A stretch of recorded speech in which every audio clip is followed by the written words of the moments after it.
This unsuspecting hoof leads to this major problem. This one is a little different.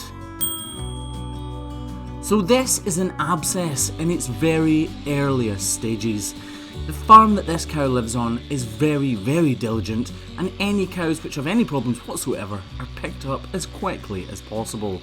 This is an abscess just like we've seen in many videos before, but it's in its infancy, and you're just about to see the difference between a mature abscess and one that has just started to form. This problem is just about to look a whole lot more graphic.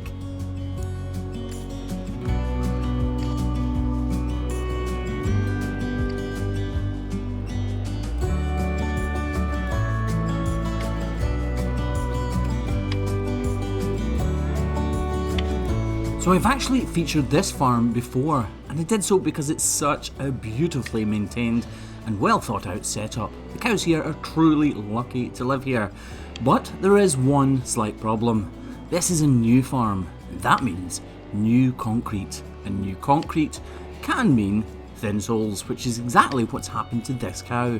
You see, the concrete in here is pretty rough. They've done everything they possibly can to smooth it out and make it good for the cow's feet, but inevitably it will overwear the cow's feet, especially when they're bulling or in season, because cows become much more lively during that period and they end up wearing their feet away. And this happens. Cracks in the white line, which end up leading to the formation of abscesses.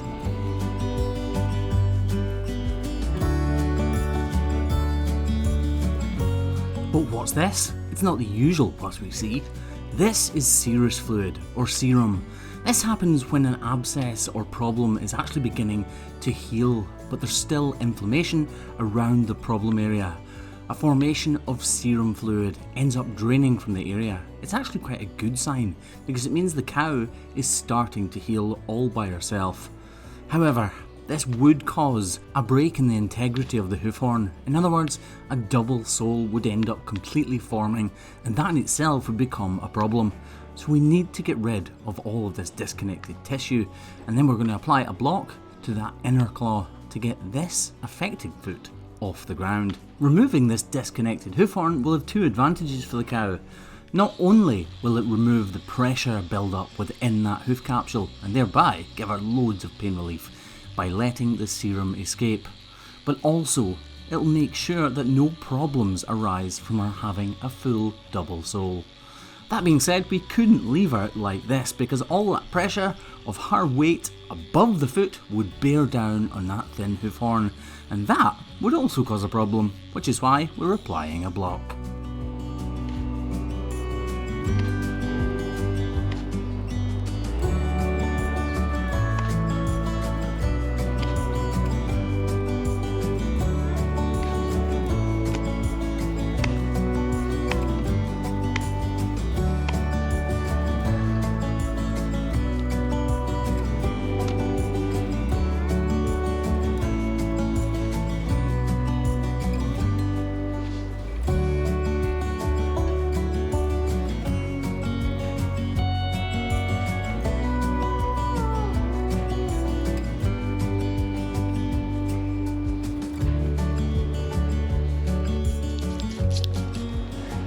I'm desperately trying to take away that loose horn and not touch her corium at all, but it's such a thin slice, I'm really struggling.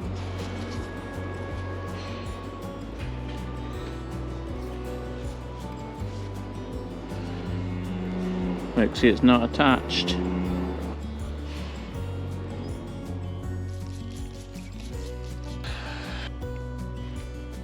Look at all that BoviBond goodness. I said that this problem had come about because she had thin soles, and then I went ahead and removed even more hoof horn. What is the deal? Well, this problem did come about because she had thin soles. We know that because we visit this farm all the time and see it regularly. This cow really did go lame properly just a couple of days ago, but she'll have been feeling the effects of those thin soles for the last couple of weeks. And because she's been feeling some discomfort in it, she'll have been using it even less, which has allowed the foot to regrow, or rather not wear quite so much. Anyway, As she leaves the crush, you can tell she's just not sure about what we've stuck on the end of her hoof. But in a second or two, she'll start to realise its benefits. Guys, make sure you've subscribed so that you get updates on cows just like this.